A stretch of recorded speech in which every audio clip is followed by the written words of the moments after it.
Hi, this is Rob Chassner, and this video is in the continuation of the series of the 8 covenants of the Bible. And today we're going to talk about the land covenant. For the lack of a better name,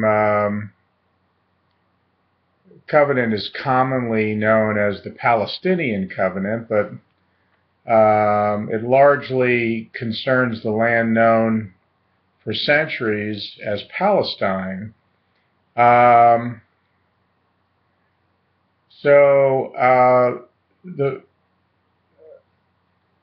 scriptures that discuss the land covenant, we start in Deuteronomy chapter 29, verse 1, and it goes all the way to Deuteronomy 30, verse 20.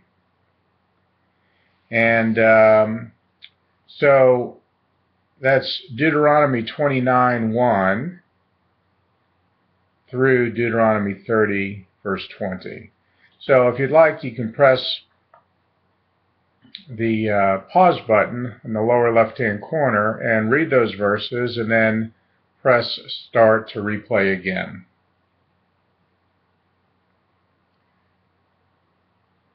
Now, this covenant was clearly distinguished or distinct from the Mosaic covenant, the covenant made with Moses. The Deuteronomy 29 verse 1 says, these are the words of the covenant which Jehovah commanded Moses to make with the children of Israel in the land of Moab, besides the covenant which he made with them in Horeb. So you can see there's a distinction there.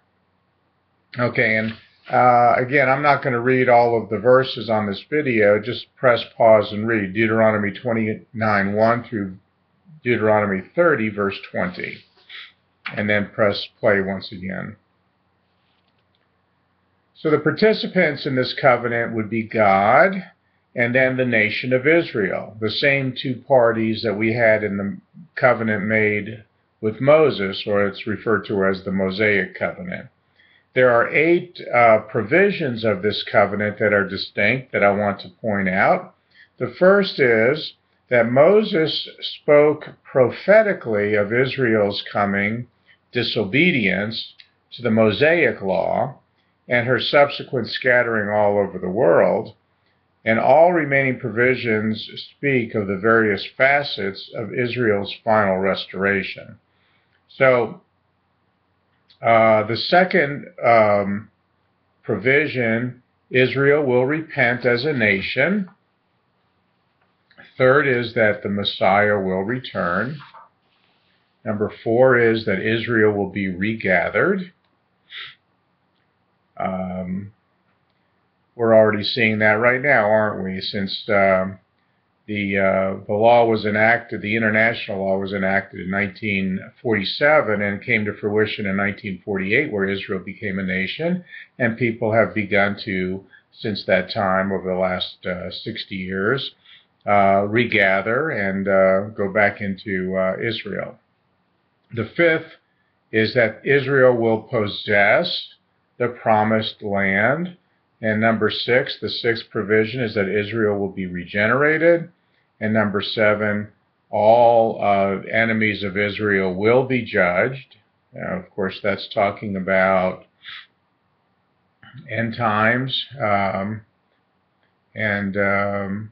there's been a lot of nations from the very beginning that have abused their privilege of having rule over Israel, the Jews, and they went way too far out in the way that they ruled over the Israelites, and God has in fact judged them and punished them for being way too harsh on his people.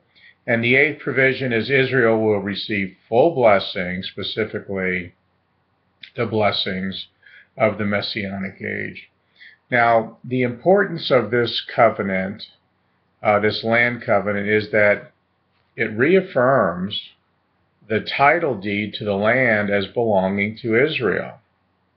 Although she would prove to be unfaithful and disobedient, the right to the land would never be taken away from Israel. So furthermore, it shows that the conditional Mosaic covenant did not lay aside the unconditional Abrahamic covenant. It might be taken by some that the Mosaic covenant displaced the Abrahamic covenant, but the land covenant shows that this is not true. The land covenant is an enlargement of the original covenant made with Abraham. It amplifies the land aspect and emphasizes the promise to the land of God's earthly Jewish people in spite of their unbelief. And the Abrahamic covenant teaches the ownership of the land is unconditional, while the land covenant teaches that the enjoyment of the land is conditioned on obedience. The confirmation of the covenant, this land covenant received its confirmation centuries later, as pointed out in the book of Ezekiel, chapter 16, verses 1 through 63. Ezekiel 16, 1 through 63. It is very important, in this very important passage concerning God's relationship to Israel, God recounts his love for Israel in her infancy. Later, Israel was chosen by God and became related to Jehovah, that would be, again, the Lord, the Son of God, by marriage, and hence would become the wife of Jehovah.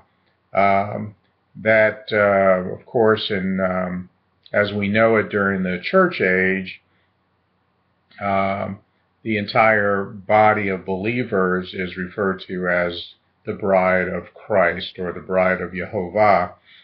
Israel played the harlot and was guilty of spiritual adultery by means of idolatry. Therefore, it was necessary to punish her by means of dispersion.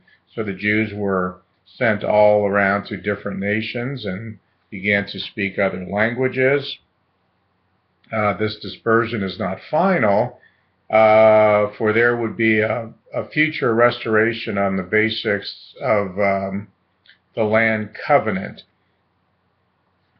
They were guilty of violating the Mosaic covenant, but God would remember the covenant made with Israel in her youth and will establish an everlasting covenant, the new covenant. We'll discuss that in a different video as one of the 8 major covenants of the Bible. But it will establish an everlasting covenant, the new covenant, and this will result in Israel's salvation. What is the status of the land covenant?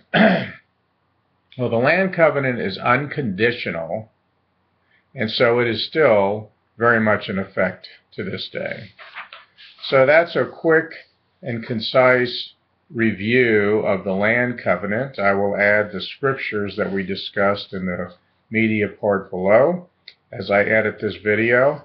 And the next video is going to be on the covenant made with David.